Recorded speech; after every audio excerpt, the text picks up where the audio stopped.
All right.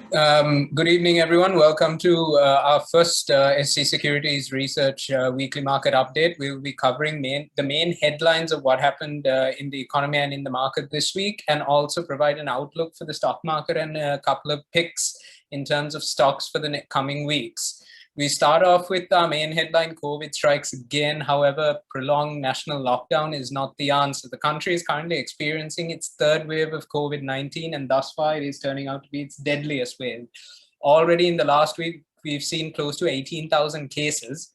The government remain adamant that a national lockdown for a prolonged period will not happen, and this seems to be the most prudent, given that a majority of the population actually live on a daily wage, and this segment will most definitely be adversely affected if we were to go for a prolonged lockdown. In terms of the all share, we saw the all share price index actually rise by 1.3% this week, whilst the S&P rose by 1.28% respectively. This somewhat tepid growth figure can be attributed to the uncertainty that remained in the market this week with the potential rumors of the country going into a lockdown. In terms of major market news, we've seen that the Central Bank of Sri Lanka earlier this week stated that they are going to revise their 2021 growth projections. Initially, the Central Bank had projected a growth of 6% for 2021. However, with the third wave and third lockdown coming into fruition, we do believe that this figure needs to be revised down. On a positive note, Sri Lanka has entered into a $500 million development loan agreement with the Exim Bank of Korea. The loan proceeds will exclusively be used for development projects and not be used to alleviate some of the foreign debt obligations that the country faces. In terms of some of the company news that is prevailing in the country, MGT recently acquired 98.8% of South Asian Textiles. The acquisition brings about MGT being one of the leading domestic apparel manufacturers in the country. In November last year, we actually outlined a research report with a buy recommendation, and we still maintain that this is a very good stock to invest in, coupled with the fact that this acquisition has gone through and other factors such as the full Nike order book still being given to MGT, and the fact that the US are now looking for alternative apparel manufacturing destinations other than China post-COVID. In terms of the currency and bond markets, we can see that there was a slight depreciation in the dollar against the rupee, and that was mainly attributable to inflationary fears arising in the US market, as well as a cyber attack occurring in one of the main US oil pipelines. In terms of the other currency counters, we've seen an appreciation. This seems to be somewhat in line with the trend, given that the rupee is depreciating due to high quantitative easing measures. In the secondary market, we've seen that still activity remains at a lull in the bond market. However, there's still some positive sentiment on short tenor bonds. We still maintain that the existing lull in the market, coupled with the fact that bond auctions are not selling their full quota, will actually put pressure for the central bank to actually increase policy rates. As things stand, we do believe that a small incremental rate in the policy rates is necessary to combat inflationary pressures and also take some of the money supply out that is being increased with the quantitative easing measures.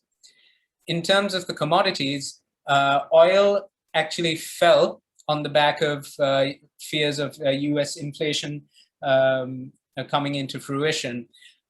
We saw somewhat of this being partially offset by a 1% uptick due to a major cyber attack that happened with US Continental Pipelines, one of the major US pipelines.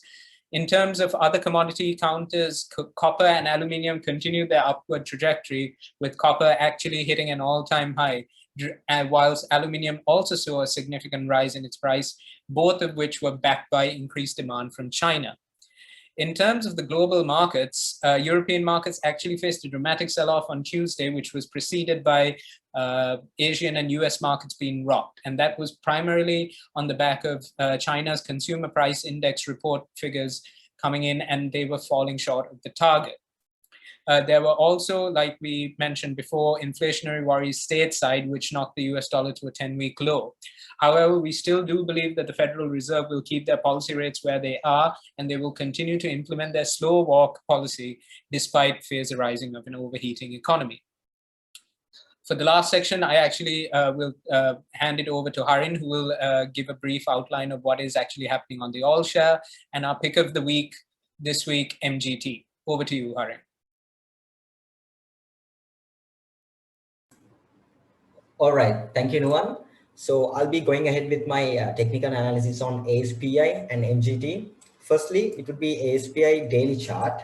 So currently we can see that the index is actually consolidating in between the level of 7,000, 7,200 and the daily resistance 7,250. And also the RSI, the daily RSI is 49.32.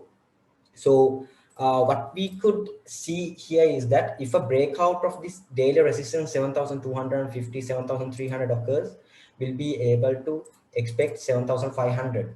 And also we can see that index is actually trading in a symmetrical triangle. And here also we can see a small symmetrical triangle. So breakout above this daily resistance 7,250, 7,300, we'll be able to expect 7,500. On the other note, if the index get rejected from this area 7,250, 7,300, likewise it has got rejected, like a couple of times it has got rejected, it could definitely sustain, it could sustain below 7,250 and 7,000 in between.